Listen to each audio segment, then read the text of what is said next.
offers thousands of different classes, filmmaking. King Neptune is the ruler of the seven seas and the Roman god of the ocean. If you watch my evolution theory, you know there's also a good chance he's the reason why fish in Bikini Bottom are so evolved and able to talk. He lives in the city of Atlantis with his wife Queen Amphitrite and his son Triton. But in the first SpongeBob movie, he's replaced by a completely different King Neptune who has a completely different daughter named Mindy. These guys don't look or sound at all the same, so how can they both exist in this universe? Well, there's already an interesting theory out there about this. It's widely believed that the SpongeBob movie takes place in the future after the events of the show. So widely believed that I got hundreds of comments about it in my Mrs. Puff theory. Yep, I know, guys. I heard what you said. The creator of SpongeBob, Steven Hillenburg, said he wanted to end the series with the movie, and it being canonically at the end of the SpongeBob timeline would explain why we never see the Krusty Krab 2 or any of the other characters from the movie in the later SpongeBob episodes. And some people believe that the reason why movie Neptune is so different is because he's actually Neptune's son Triton all grown up. And that's a pretty cool theory, but I don't buy it. Other than Triton looking nothing like movie Neptune, I've never actually believed that the SpongeBob movie takes place in the future. Despite there being many people who commented about it on my Mrs. Puff theory as if it was a proven fact, there's never actually been any official confirmation of it. Steven Hillenburg only said that he wanted to stop making SpongeBob after the movie. He never said anything about where the movie actually takes place in the timeline of the show. And we do actually briefly see Neptune's daughter Mindy show up later in the show in SpongeBob's Big Birthday Blowout. There is no way she'd be there unless the show took place after the events of the movie. I think what's actually going on here with Neptune is something much more interesting, and it ties directly in with the television theory. If you haven't seen that video, it basically proves that the entire show, SpongeBob SquarePants, is actually a nature documentary being filmed by scuba divers, and many of the elements we see throughout the to make sure that the show is more entertaining and profitable. And this applies to the SpongeBob movie as well. There's promotional art and even a commercial that acknowledges the fact that it's just a movie being filmed. SpongeBob, what kind of jellyfish is that? Hey guys, it's Carlos from the Zone. Can you tell us about your latest adventure? Well, this one adventure we had was a real... This makes me feel so old. Went after Neptune's crown. It seemed bigger than our usual adventures. Yes, and with fewer interruptions. Well, thanks guys. We'll see you in the movie. Movie? What's that? I know. I think the real reason why Neptune looks so different in the movie is because the filmmakers couldn't get the real King Neptune, the literal god of the sea, to show up for a movie. So they hired an actor to pretend to be the king. And there is actually a ton of evidence in the show to support this. King Neptune is supposed to live in the great city of Atlantis, but in the movie he just lives in some random sandcastle, almost like they just built a discount version for the movie. But the real evidence comes from Season 10, Episode 18, Lost and Found, where SpongeBob goes beneath the Krusty Krab to look for something in the Lost and Found. As he searches through this surprisingly massive collection of items, on one of the shelves we see something mind-blowing. The crown worn by King Neptune in the SpongeBob movie. The entire plot of the movie hinges on the fact that Neptune thinks Mr. Krabs stole his crown. Why would Mr. Krabs have this now? Because this isn't just the Krusty Krabs Lost and Found. It's also where they store the props used by the SpongeBob SquarePants filmmakers to create SpongeBob movie. If you remember from my television theory, Mr. Krabs is secretly working for the showrunners to spy on all the main characters. And his secret surveillance room was hidden beneath the Krusty Krab just like this Lost and Found. So it makes perfect sense for the showrunners to hide their props down here. And if you still don't believe me, we also see SpongeBob's guitar, the Goofy Goober peanut hat, and the magical bag of wind. All items from the movie that would make no sense being down here unless this was the showrunner's prop storage. I like it! I like it! Tie-in is tuned down. Now for the real mystery, King Poseidon. I ain't never seen this. In the third SpongeBob movie, SpongeBob, the King of the Sea is yet again replaced by a new character, King Poseidon, the Greek god of the ocean. He actually does live in the city of Atlantis, except instead of the ancient royal architecture, it's a giant casino designed to make money. It'd be easy to say that these are just two separate kings that rule different areas of the sea, but they both claim to be the ruler of the seven seas. So how can two different characters both be the king of the same seven seas? The answer to that question actually has to do with a place called Camp Coral. Throughout the third SpongeBob movie, we keep cutting back to flashbacks of a younger SpongeBob and all the other characters when they all went to summer camp together. This was all to set up a spin-off show called Camp Coral that followed these younger characters. Now, at first, I just wrote the show off as SpongeBob following the trend of making all their characters younger to appeal to a younger demographic. It's been done before, and it's never very good. They also completely contradict the continuity of the main show by having characters like Sandy and SpongeBob meet as kids when we know they actually met as adults in the main show. Look, I am having a hard enough time figuring out the show's continuity on its own. I do not need another show full of contradictions to make it even harder. But the creators actually did something very clever to make the continuity work. The 7th episode of Camp Coral ends with one of the biggest plot twists I've ever seen from the show. So in this episode, SpongeBob actually discovers the Krabby Patty secret formula way before it was supposed to be created by Mr. Krabs. But at the end of the episode, it gets accidentally destroyed by Sandy, and then we get this mind-blowing scene. This is Little Cheeks calling Big Cheeks. Come in, Big Cheeks. Over. Morning there, Little Cheeks. This is Big Cheeks receiving you from the future. How's things going in the past? Your plan worked perfectly. The formula worked out before Mr. Plankton could have it. Now it can be safely rediscovered in the future. I knew sending you to Camp Coral was the right thing to do. Over and out. Mission accomplished, timeline preserved. Now everything can continue just the way it's always been.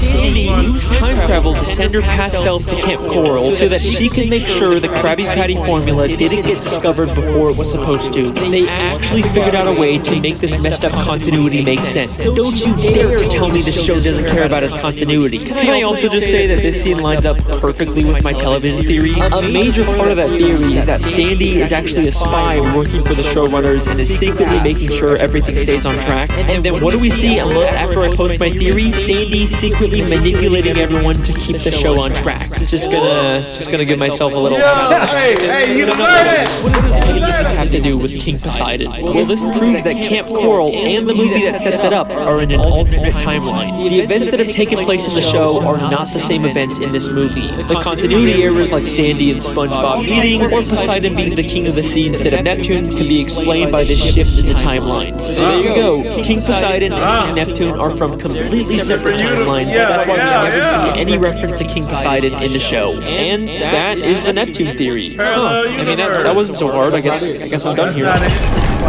Neptune stirred up quite a gale tonight. He must be mad about something. That's silly.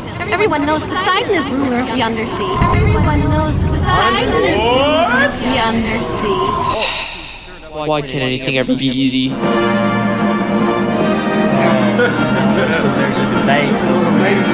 This is the clip that really made me decide to make this theory. The beginning of Season 5, Episode 19, Spongehenge, shows two fish arguing over whether Neptune or Poseidon is the real ruler of the sea. It's like the creators are directly telling us that both of these characters somehow exist in the same timeline, and it's our job to figure out how the puzzle pieces fit together. So, let's take a look. Despite both of these characters having similar appearances and personalities, there is one very important difference between them. Poseidon doesn't have powers. We've seen many times that King Neptune has magical abilities that he can use at any time, even without his trident. But in the entire third SpongeBob movie, we never see Poseidon use any powers or magical abilities. Except for lighting up his trident, but all he has to do for that is just flip a switch. And we know from the episode Trident Trouble that you don't even need to be a god to use the trident. And at the end of the third movie, we find out Poseidon is actually in terrible shape. If you remember at the end of the episode Neptune's Spatula, Neptune briefly transforms him into a god. And we can see that having god powers give you a perfect body. So why is Poseidon in such terrible shape? Because he doesn't actually have powers. Only Neptune does. Even Neptune's wife, Queen Amphitrite, has to use technology to zap someone, unlike Neptune, who only has to use his finger in the exact same episode. He is clearly the only one with powers, but why? To answer this question, we first have to understand the origins of King Neptune. Now, throughout the show, there is very little information information on Neptune's past. I read the Wikipedia, I looked through the comic books, the video games, but I just couldn't find anything that would help me. But then I remembered there are SpongeBob shorts, which are like mini episodes that only air once, usually to promote something. So I started looking to see if there were any that could help us, and lo and Bro, do y'all behold, see how much research this man does? He is a deep diver. You are. This short is about SpongeBob telling Patrick the origins of King Neptune, but it's not entirely clear whether it's true. The story of King Neptune. When King Neptune was a little Neptune, his mother set him adrift in a river. As he floated along, but okay. a radioactive meteor fell to Earth. An alien appeared and anointed the infant with super Neptune fluid. Is that really the origin of King Neptune? Sure. So King Neptune was abandoned as a baby and then given his powers by aliens. But SpongeBob is holding an upside-down comic book, so it feels a lot like something he just made up. And SpongeBob is not the most reliable narrator. Unless there's something in the story that we can definitively prove, I don't think we can use it for a theory. Like, do you really expect me to believe that Neptune got his powers from aliens? I mean, we've never even seen aliens in the show before.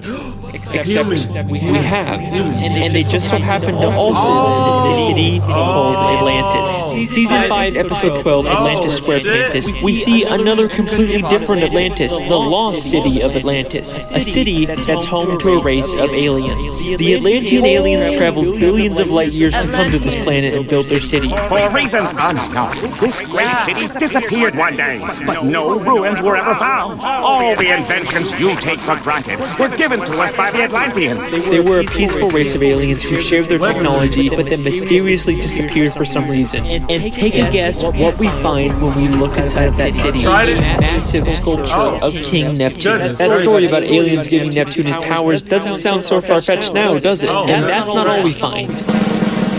Neptune's Ascension, the only surviving painting from the great lost city of Atlantis. A painting created by the Atlanteans called Neptune's Ascension, aka Neptune ascending to his god status by being given powers by the Atlantean aliens. The story is definitely referencing this. There are too many connections for this to be a coincidence. They gave him the power. They didn't give it to him like that, but they gave him. It's wrong. The story itself is probably based on truth, and there's also a lot of evidence to support the idea that Neptune was abandoned as a baby. In Clash of Triton, Neptune is watching a soap opera in his bedroom and gets upset when his wife turns it off. Oh, Neptune, surely this isn't the behavior befitting a king, doing nothing but watching daytime television. Wait! Rochelle was just about to meet her biological parents. Rochelle was just about to meet her biological parents. Maybe the real reason why Neptune is so invested in the soap opera is because he's never met his biological parents either. There's even tissues on the table next to him as if he's been crying. And the idea that Neptune was abandoned as a baby works perfectly with the mythology in the show. Neptune is the Roman god of the sea, but he is the only reference to Roman mythology in the show. Everything else we see is from Greek mythology. In the episode Try to Trouble, we see a Greek chorus. Behold, we are the Greek chorus. It really does. We narrate this epic tale. Neptune once mentioned Zeus, the Greek god of thunder. So I say, look, either you come up with more money, or Neptune walks. He also mentions Apollo, the Greek god of the sun. Now behold, my beloved home of Atlantis. A prize worthy of Apollo.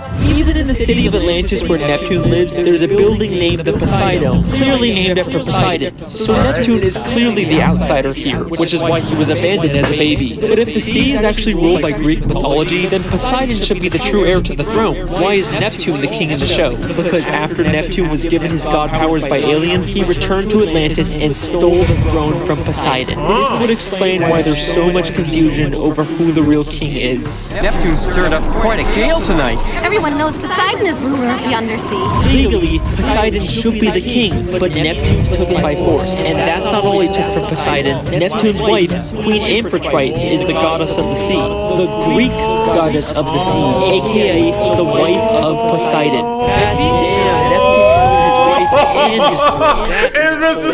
And eventually, everyone did recognize Neptune as the rightful king. The pink fish who seemed adamant about Poseidon being the king completely changes her mind one season later in Clash of Triton. Wait, King Neptune is coming here? Oh, I'm a huge fan of the royal family. I just love everything they do. And that is the real story of King Neptune. The reason why Poseidon is king in the third movie is probably because that timeline, Neptune was never given his god powers, so he never stole the throne from Poseidon. Although, seeing as how Poseidon turned Atlantis into a big casino cash grab city, maybe it's a good thing Neptune took over. The lost city of Atlantic City. And that is the Neptune theory. That was a tough one. We are Atlantic. See you next Not time, Atlantic. guys. He said Atlantic City. Yeah, he said. Wait, Come on. why is Poseidon City called the Lost City of Atlantic City? The lost city of Atlantic Yup, I know. The Atlantic City part makes sense. That's a reference to the real-life Atlantic City. But why is it called the Lost City? There is nothing lost about the city. It seems like everyone's easily able to find it. The only other reference to a lost city of Atlantis is the one with the aliens that gave Neptune his powers. Nope. I don't care. I'm done with this theory. I don't need to answer every single little question. I am 100% done. There it is.